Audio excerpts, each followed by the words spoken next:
ఒక్కసారి కొమ్మూరి గోల్డ్ కి కాల్ చేయండి. తాకట్లో ఉన్న మీ బంగారాన్ని విడిపించి మార్కెట్ ప్రైస్ కి వాళ్ళు కొనుక్కుని మిగతా డబ్బులు మీకు ఇచ్చేస్తారు. హలో అండి, అందరికీ నమస్కారం. వైసీపీ ఎమ్మెల్సీ అనంతబాబు నిన్న అరెస్ట్ అయ్యారు. ఆ విషయం మీకు కూడా తెలుసు కదా. కాకినాడ సర్పవరం పోలీసులు ఆయన అదుపులో తీసుకున్నారు. రాజమండ్రి కోర్టు దగ్గర కోర్టు వాయిదాకు హాజరైనటువంటి అతన్ని అదుపులో తీసుకున్నారు. అతన్ని అరెస్టు చేయడానికి ఉన్న కారణం ఏంటి? వైసీపీ అధికారంలో ఉన్నప్పుడు తన కారు డ్రైవర్ సుబ్రహ్మణ్యాన్ని చంపేసి డోర్ డెలివరీ చేసిన కేసులో ఆల్రెడీ అనంతబాబు గతంలో అరెస్ట్ అయ్యాడు, జైలుకి వెళ్ళాడు, బెయిల్ మీద బయట ఉన్నాడు. అయితే ఆ రోజుల్లో వైసీపీ అధికారంలో ఉండటం వల్ల ఆ కేసు విచారణ ప్రభావితం కాపాడింది అనేటువంటి ఆరోపణలు ఉన్నాయి. కాబట్టి కూటమి అధికారంలోకి వచ్చిన తర్వాత బాధితుల కోరిక మేరకు మళ్ళా కూటమి ప్రభుత్వం ఆ కేసును సీరియస్గా విచారిస్తున్న క్రమంలో ఆయన పాత్ర, ఆయన భార్య పాత్ర ఇవన్నీ కూడా బయటకు వస్తున్నాయి. ఇటీవలే ఆయన భార్యని పోలీసులు విచారించారు. ఆనాడు సుబ్రహ్మణ్యం చనిపోయినప్పుడు ఆ స్పాట్లో ఉన్నారు అట.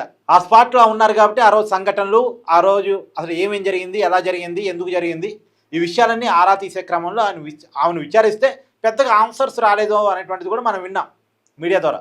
అది ఇంకో మాట ఏంటంటే అసలు ఆమెకి ముందే క్వశ్చన్ పేపర్ లీక్ అయిపోయేదని. మీకు ఇక్కడ ఒక విషయం చెప్పాలి.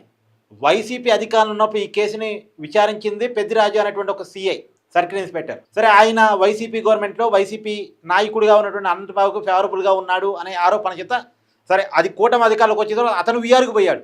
అతను విఆర్కి పోయి రవికుమార్ అనేటువంటి సర్కిల్ ఇన్స్పెక్టర్ కేసు అప్పచెప్పారు. ఈ రవికుమార్ అనేటువంటి ఈ సర్కిల్ ఇన్స్పెక్టర్ సిఐ కూడా ఇతను కూడా అనంతబాబుతో చేతులు కలిపాడు. వాళ్ళ భార్యను విచారిస్తున్న క్రమంలో వాళ్ళ భార్యకి ముందే క్వశ్చన్ పేపర్ లీక్ అయ్యేదట. అంటే ఏం క్వశ్చన్లు అడుగుతారు పోలీసులు అనేది ముందుగానే లీక్ అయ్యేదట. దాని తగ్గట్టు వాళ్ళ ఆన్సర్ ప్రిపేర్ అయ్యి ఆమె లేదు. ఇప్పుడు ఆ విషయాలన్నీ కొన్ని ఆరోపణలుగా బయటకు వస్తే ఇప్పుడు ఆ రవికుమార్ కూడా పక్కన పెట్టి చెన్న కేసు అని చెప్పేసి ఇంకొక ఆఫీసర్కి లేటెస్ట్గా కేసు అప్పచెప్పారు. ఈ కేసులో 3 విచారణ అధికారులు మారారు. ఇప్పుడు 3వ వ్యక్తి విచారిస్తున్నాడు. ఆ 3వ వ్యక్తి విచారణలో భాగంగా నిన్న అరెస్ట్ అయ్యారు.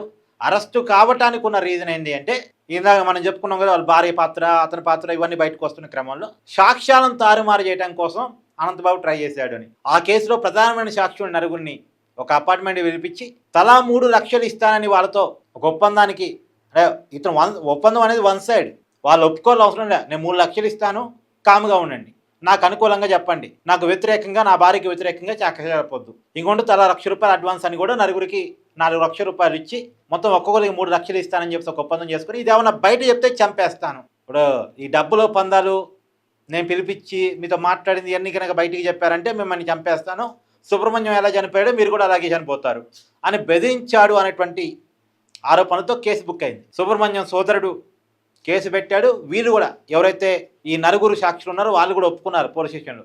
అవునండి, మమ్మల్ని పిలిపించారు, మమ్మల్ని బెదిరించారు, ప్రలోభ పెట్టారు, తలా ₹1,00,000 చేతిలో పెట్టారు, తలా 3 లక్షలు ఇస్తామని చెప్పారు అని వాళ్ళు పోలీసులు చెప్పడం వల్ల ఆ కేసులు సాక్ష్యాలను తారుమారు చేయడానికి ప్రయత్నం చేశాడు, సాక్షులని ప్రలోభ పెట్టాడు, బెదిరించాడు అనే కేసులో నిన్న అనంతబాబుని అదుపులో తీసుకున్నారు. ఆల్రెడీ ఒక దళిత వ్యక్తిని తన కారు డ్రైవర్ని చంపి డోర్ డెలివరీ చేయడం అయితే ఒక పాపం అయితే, ఆ కేసులో నుంచి తప్పించుకోవడం కోసం సాక్షుల్ని బెదిరించడం, సాక్షుల్ని ప్రలోభ పెట్టడం ఇంకా తప్పు. అంటే తప్పుని కొనసాగిస్తూ ఉన్నాడు అనంతబాబు ఈ లెక్క ప్రకారం అయితే, పోలీసుల ఆరోపణ ప్రకారం. మరి దీని మీద కనీసం వైసీపీ స్పందించాలి కదా. ఆ రోజు తప్పు చేశావు, దాన్ని కంటిన్యూ చేస్తున్నావు, చట్టం అంటే గౌరవం లేదా, చట్టం అంటే భయం లేదా అనేది కనీసం ఒక రాజకీయ పార్టీ అతని విషయంలో స్పందించాలి కదా. ఇంకా దర్జాగా వైసీపీ ఎమ్మెల్సీగా అనంతబాబు తిరుగుతున్నాడంటే దీని ఇండికేషన్ ఏంటి? ప్రజాస్వామ్యంలో ప్రజాస్వామ్య పద్ధతిలో రిజిస్టర్ అయిన ఒక రాజకీయ పార్టీ చట్టానికి వ్యతిరేకంగా పనిచేస్తున్న ఒక వ్యక్తిని ఎమ్మెల్సీగా కొనసాగించడం అంటే, మళ్ళీ చట్టాలు చేసే సభలో సభ్యుడు అనంతబాబు, చట్టాలు చేసే సభలో సభ్యుడు, కానీ బ్యాక్గ్రౌండ్ ఏం కనపడుతుంది? అతని మీద కేసులు ఏం కనపడుతున్నాయి? హత్య కేసు కనపడుతుంది, బెదిరింపుల కేసు కనపడుతుంది. కనీసం జగన్ స్పందించడా? కనీసం జగన్ మాట్లాడ్డా? కనీసం పార్టీ పరమైన ఎంక్వైరీ కూడా వేయరు అనంతబాబు మీద. చంపబడింది దళితుడు, బెదిరించబడింది దళితులు. మరి దళితుల్ని ఇలా బెదిరిస్తే కనీసం జగన్మోహన్ రెడ్డి గారికి పట్టదా? ఎక్కడ నాయకుడు అండి జగన్మోహన్ రెడ్డి? ఈ నాయకుడిని మళ్ళా చాలామంది దళితులు మోస్తూ ఉంటారు, తమ భుజ స్కంధాల మీద మోస్తున్నారు.